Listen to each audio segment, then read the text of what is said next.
Chers camarades, ce soir, nous pouvons fêter une incroyable victoire. Grâce à notre mobilisation, nous avons fait mentir tous les pronostics catastrophes. Emmanuel Macron avait déjà déroulé le tapis rouge pour faire rentrer Jordan Bardella à Matignon. Nous avons non seulement battu l'extrême droite, mais permis l'élection d'une majorité de députés sur le programme du nouveau Front populaire. En 3 semaines, nous avons réussi à radicalement changer la donne. Nous avons démontré que rien n'est jamais écrit d'avance. Nous avons déplacé des montagnes.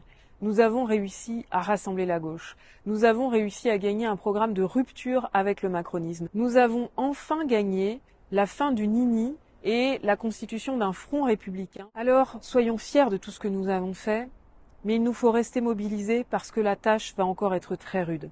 D'abord parce qu'Emmanuel Macron va continuer à tenter d'organiser le chaos. Il l'a dit, il va tenter de ne pas reconnaître le résultat des urnes. Avec le patronat, ils vont mettre tout leur effort pour empêcher la mise en place d'un gouvernement du nouveau Front populaire. Ensuite, le Rassemblement national, nous avons réussi à le battre.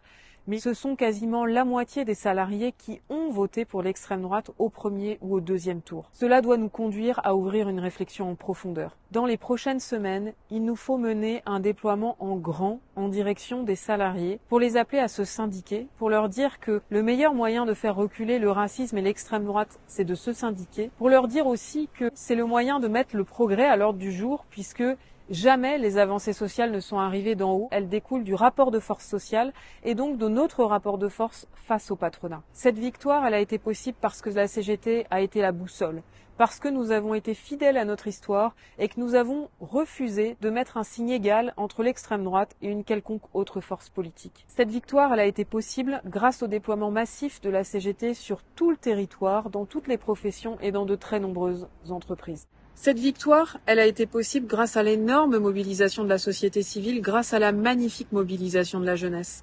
Eh bien, ce sont tous ceux-là, toutes celles-là qu'il nous faut accueillir en grand dans la CGT. Cette victoire, elle doit nous donner confiance.